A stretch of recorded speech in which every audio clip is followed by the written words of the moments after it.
what I want to do in this video is show you a way to represent a vector by its components. And this is sometimes called engineering notation for vectors. But it's super useful because it allows us to keep track of the components of the vector, and it makes it a little bit tangible when we talk about the individual components.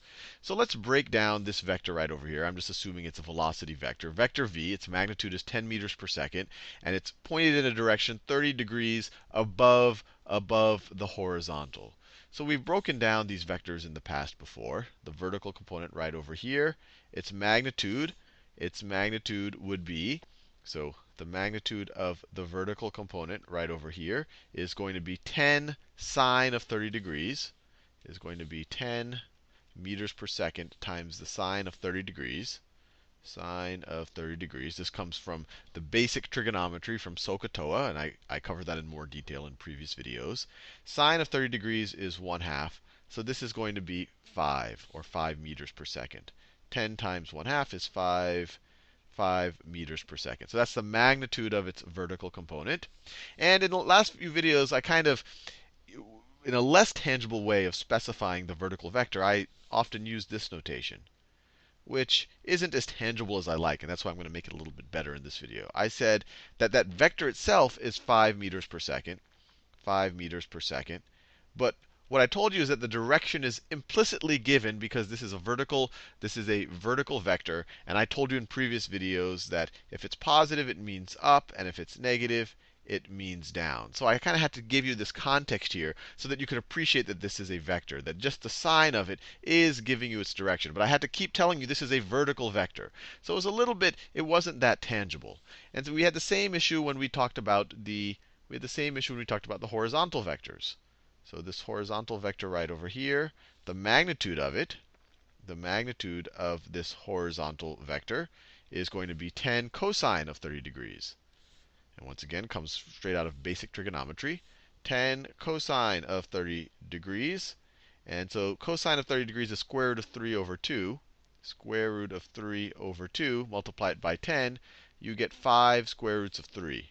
5 square roots of 3 meters per second.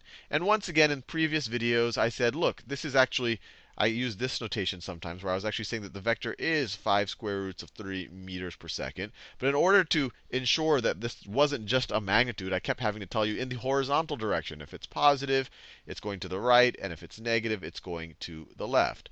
What I want to do in this video is give us a convention so that I don't have to keep doing this for the direction, and it makes it all a little bit more tangible. And so what we do is we introduce the idea of unit vectors, So by definition, we'll introduce the vector I. The vector I, sometimes it's called I hat, and I'll draw it like here. So the vector, I'll make it a little bit smaller. So the vector I hat. So that right there is a picture of the vector I hat. And we put that little hat on top of the I to show that it is a unit vector. And what a unit vector is, so I hat goes in the positive x direction. That's just how it's defined. And we also, the unit vector tells us that its magnitude is 1. So the magnitude of the vector I hat is equal to 1, and its direction is in the positive x direction. So if we really wanted to specify this kind of x component vector in a better way, we really should call it 5 square roots of 3 times this unit vector, because it's 5. This green vector over here is going to be 5 square roots of 3 times this vector right over here, because this vector just has length 1. So it's 5 square roots of 3 times the unit vector. And what I like about this is that now I don't have to tell you, remember, this is a horizontal vector. Positive is to the right, negative is to the left. It's implicit here, because clearly if this is a positive value, it's going to be a positive multiple of I. It's going to go to the right. If it's a negative value, it flips around the vector, and then it goes to the left. So this is actually a better way of specifying the x component vector, or if I broke it down, this vector v, into its x component, this is a better way of specifying that vector. Same thing for the y direction. We can define a unit vector, and let me pick a color that I have not used yet.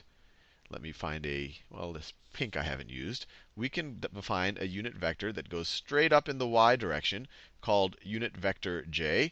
And once again, the magnitude of unit vector j is equal to 1. This little hat on top of it tells us, or sometimes it's called a caret character, that tells us that it is a vector, but it is a unit vector. It has a magnitude of 1. And by definition, the vector j goes in has a magnitude of 1 in the positive y direction.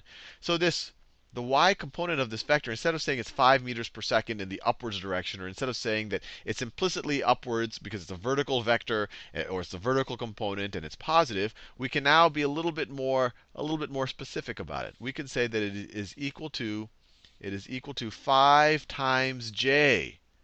5 times j. Because you see, this magenta vector, it's going the exact same direction as j. The exact same direction as j. It's just 5 times longer. I don't know if it's exactly 5 times. I'm trying to estimate it right now. It's just 5 times longer.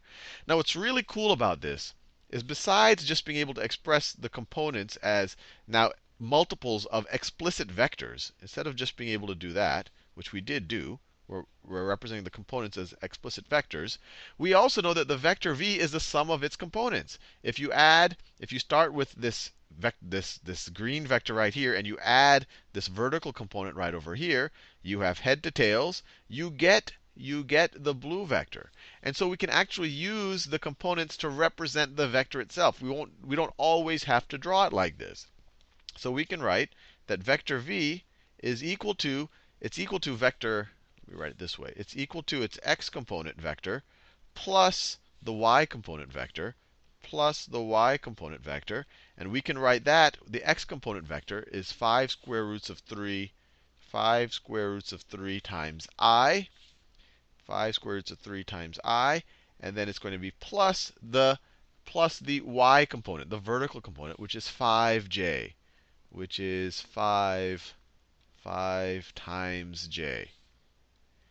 And so what's really neat here is now you can specify any vector in 2 dimensions by some combination of i's and j's, or some scaled up combinations of i's and j's.